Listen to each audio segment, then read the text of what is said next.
Congratulations for this Game 1 win.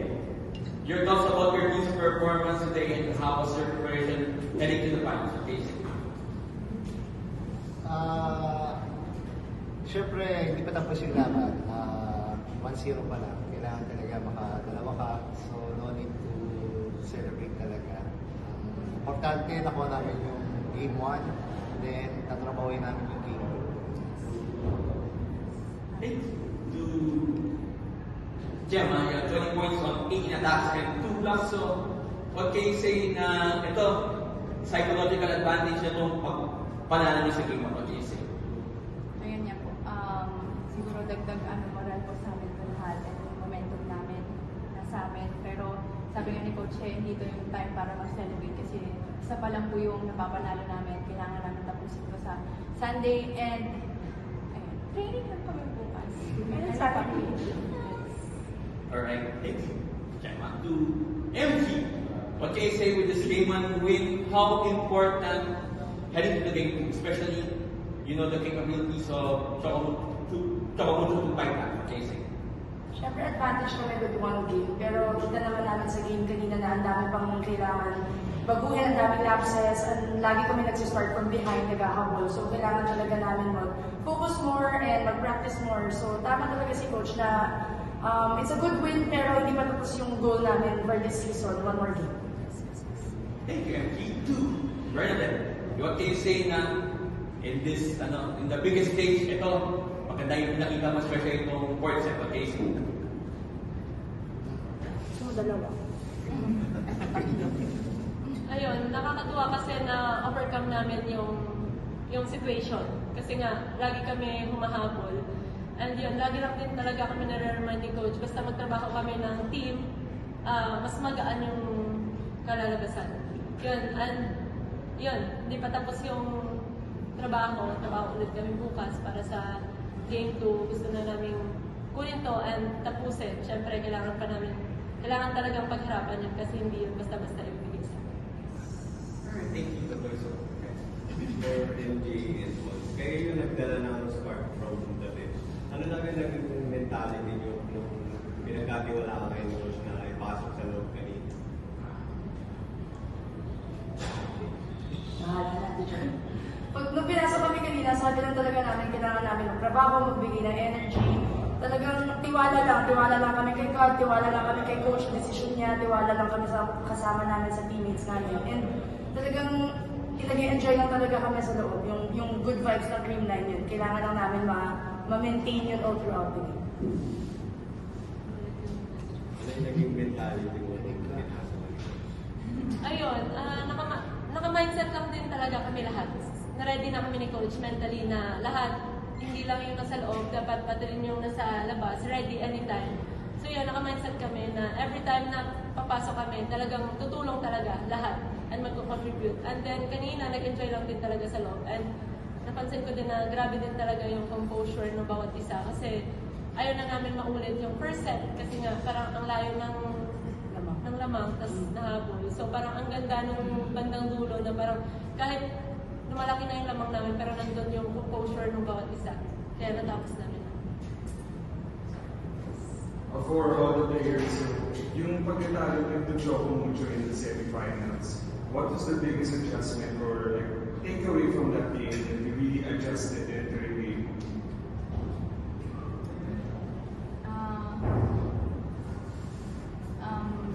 Maliban sa maganda talaga yung pinakita nila and may adjustment din silang ginawa yan sa amin.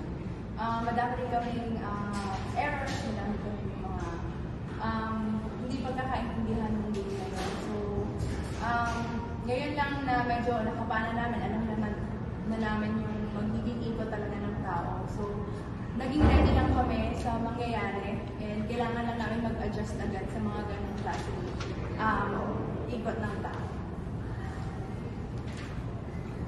Same question. I think the adjustment for the Chocomucho semifinals game can do.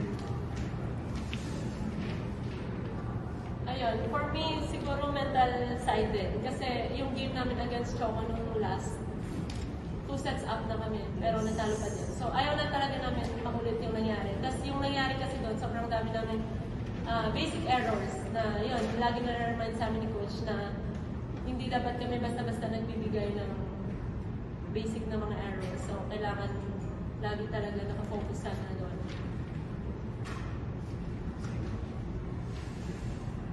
For me, mahirap talaga kalaban yung sarili namin. So, kailangan, as what Paul said, hindi talaga kami mabigay ng puntos, yung mga simpleng bola, kailangan mapatay namin. Kailangan na talaga namin magawa yung trabaho namin. And I think yun yung nagkulang ng first set. Ang dami namin nakalimot, ang daming lapses. Nagkulang talaga dun sa panapos. Pero 5 sets naman, so andun naman yung laban all the way. Pero at least ngayon, mas naging composed and mas naging focus talaga yung team na makapuntos, na kahit nakapuntos yung kabila, malakas sila pumalo, given naman yun, andyan si Cici, lalo na ginagawa lang namin yung trabaho namin on our side of the court, and hindi kami nagpapadala sa mga sa nangyayari sa kabila. So, kanina lang talaga, mas nag-focus kami sa sarili namin and mas nag-deliver lang talaga kami ng trabaho namin na pinapractice namin every day. And also for MG, and to follow up, siguro yung close-out games na yung pinakamahirap yan, even though you're up 1-0, there's still that pressure of getting the job done. So, through all these years of 3 winning championships and all, what's the secret to closing out a final series and one as tight as this one? Nandun talaga yung pressure. Lagi nga natin joke si Coach, parang, Coach, pasok na naman kami paglamang. Pero andun talaga yung pressure, pero andun yung tiwala ni Coach sa amin. And yun yung magpupush talaga sa'yo na gawin mo yung trabaho mo, gawin mo yung best mo. Lalo na yung tiwala niya kay Mafe na parang breakout season pa lang niya recently. So, ang laking bagay talaga na andun yung tiwala sa'yo ng team, tiwala ng coach. Yung pressure nandiyan na talaga yan. So, kailangan lang talaga namin mag-focus and lumaban. Hindi naman lahat magagawa namin or hindi naman lahat mapupuntos mo, pero you just have to do your best. Yan lang talaga yung mentality namin makapasok kami dalawa ni Mafe. Given na papasok kami ng crucial, gagawin lang namin yung best namin. Okay. For future careers, pumasok na lang sa isip ko na this would be yung big championship na ng Cleveland and you're just a game left para makapag-field. Parang ano kung pumapasok sa isip nyo kapag naisip nyo? Actually, hindi ko pa kayo iniisip kasi talagang wala namang champion sa 1-0. So, ang iniisip ko nga yung isahin namin bukas eh. Anong oras? No, 10-1, sorry. Oh, okay. Yun nga, hindi pa namin iniisip kasi nakatapos na ng game, yung preparation bukas kasi sobrang aga na yung sayo namin. So, pero naka-prepare naman kami kung inabot ng ganito. 11 nga yung ano namin. So, yun muna isipin namin. Hindi mo namin masyado isipin muna yun. Bukas muna yung Saturday.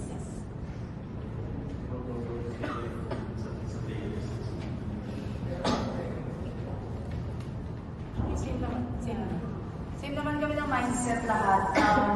Balik sa ensayo, balik ulit kami sa trabaho, and nag-uumpisa talaga yung laro namin sa training. So, kung ano yung nakikita natin lahat sa game, kailangan lumalabas yun everyday sa amin sa training. So, balik muna kami sa back to normal muna kami bukas. Wala muna kami isipin na game ulit and just work hard.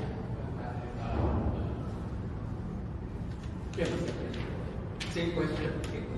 Oh yeah, your answer. Okay, same. Sorry. Alright.